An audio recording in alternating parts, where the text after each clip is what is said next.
everyone, welcome back to my channel. Today I have a video all about my tragus piercing experience, and I also have some tips to share with you guys. I wanted to make this video because my tragus is finally completely healed and healthy. It's taken me a while to get to that point, and I thought that my experience might be able to help some of you guys. I have a list of everything that I wanted to talk about listed on my phone, so sorry if I'm looking down a bit, but yeah, let's get started.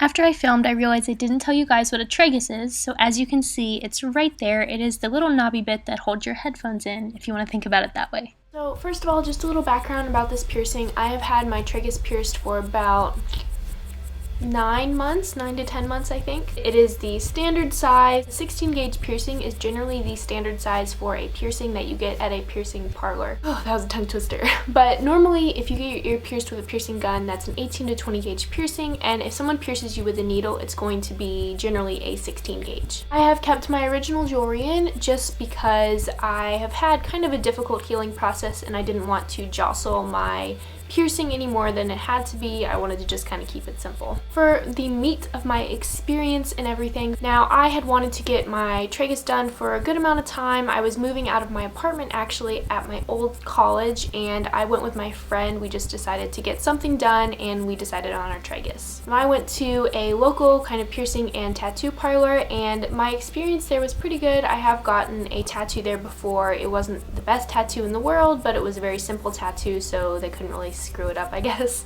The one thing I would recommend, as I always do recommend with all piercing videos, make sure you do your research or you walk in there before and kind of scope everything out. You don't want to just go on a whim and have a really bad experience. If at all possible, it's good to have someone who has gone there before and get their, kind of take on it and everything, but if not, go online, maybe see some of their work and stuff like that. So in my experience, the piercer marked my ear right here. He put a little dot in like an ink pen or something and was like, do you think that's a good spot for it? Mine was fine. My piercer was very knowledgeable. Like I said before, I don't know if that was necessarily the best shop for me to go to, but then again, I think I kind of screwed it up a little bit, which I'll talk more about that later. But he seemed very professional. He kept everything clean. He wore gloves, all the whole 9 yards. I'm not sure how they do it because I am not a piercer, but in my case, the piercer, he stuck me with a needle, so he put it like that. And I'm not exactly sure, I can't quite remember what happened, but somehow he has to put the needle through and then twist your ear over, like fold the tragus over so that he can thread the jewelry through. That was the most painful part for me. Getting it stuck with a needle isn't that bad because it's just kind of like in really ow, if that makes sense. It's like kind of an intense pain, but then it kind of just dissipates a little bit. It's just achy. But when he twisted that, oh my gosh, that was way more painful than my septum piercing.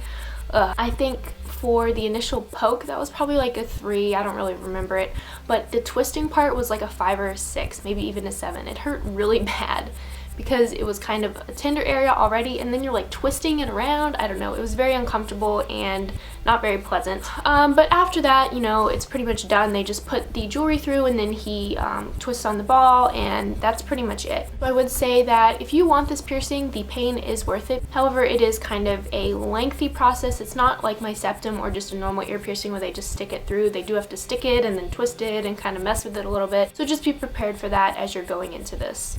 On the aftercare note, this was kind of my downfall with this piercing. My tragus piercing has been infected before and it has had a bump on it, which I'll talk more about later, but on the initial aftercare, I kind of left it alone for a week and then I started wearing headphones, and I wasn't very good about that. I definitely do not recommend wearing in-ear headbuds or earbuds for like at least a month. But my tragus got hugely infected. It was giant and puffy and it was very painful. That lasted for about a week or so, I think, and I just kept using my H2O spray. So I want to talk more about the bump because this is a very common problem, I guess, for cartilage piercings, and mine did get a bump. Now, I think the way I want to describe mine is a boil, and I know that sounds really gross. It wasn't a keloid, which is just kind of like a dead mass of skin, like a bump that you can't get rid of. It could have been a hypertrophic scar, I believe. I did my research a long time ago. I'm sorry that I'm not as well versed at this right now, but if you Google it, there are tons of forums that will talk about it, and you'll really get a good idea of what yours is if you are having this problem. I'll try to find a picture of someone else's. I never took a picture of my little bump, but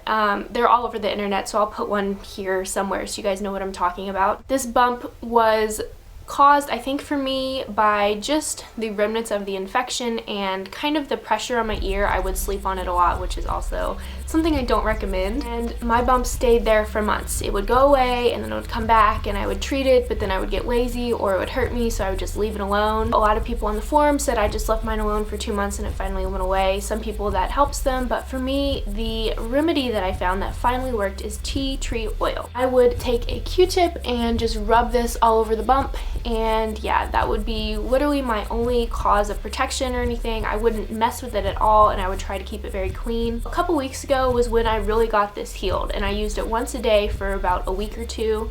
At one point it kind of got almost infected looking. It was a little bit yellow, which was strange, and I just left it alone. As you can see when I show you my ear, I do kind of had still like a red scar, it looks like almost. I'm not sure if that'll go away, but it is a definite improvement over the bump. Long moral to this story, long story short, if you guys have this problem with the bump, or if you are thinking you're going to experience it, keep your piercing clean, clean it regularly, don't use headphones, and if it does pop up, use tea tree oil once a day. For my current aftercare, just because I am cautious still of having this bump crop up again, it only has been a couple weeks since it's been gone, I treat it now with gauge gear. And I have this because my ears are stretched. I have a stretching video if you guys are interested in that. I'll link it below. It's a whole little sidebar. I do use that though because it is kind of a ointment that I have for my earlobes, and I generally put that on my stretched ears when I go to bed. I'll take out my plugs and I'll put that on, and I've been putting it over my tragus hole, I guess. It's such an awkward word, but just to kind of, I think, keep it hydrated and keep the swelling down and everything, and keep the bump from cropping up again. It definitely hasn't been hurting me. I think it has been helping me just because it is a bit hydrating, and I think sometimes my ear would get a bit dry, so it's good, you know, just if you have it, to try it out. If you don't have it, I would recommend buying it. It's only like $6 off of Amazon. That's where I got mine, and it was very inexpensive. If you're experiencing a bit of dryness, or you're just kind of wanting to get precautionary measures out of the way, that's what I would recommend buying. Now, 2 little kind of side notes, I guess, general things just for every piercing or tattoo that you are getting. I say these in all my videos. Number 1, make sure to eat and drink a little bit. Make sure to be hydrated when you go there. Some people are a bit squeamish with blood. I didn't bleed too much from this one, but you know, it's still a needle going into your body.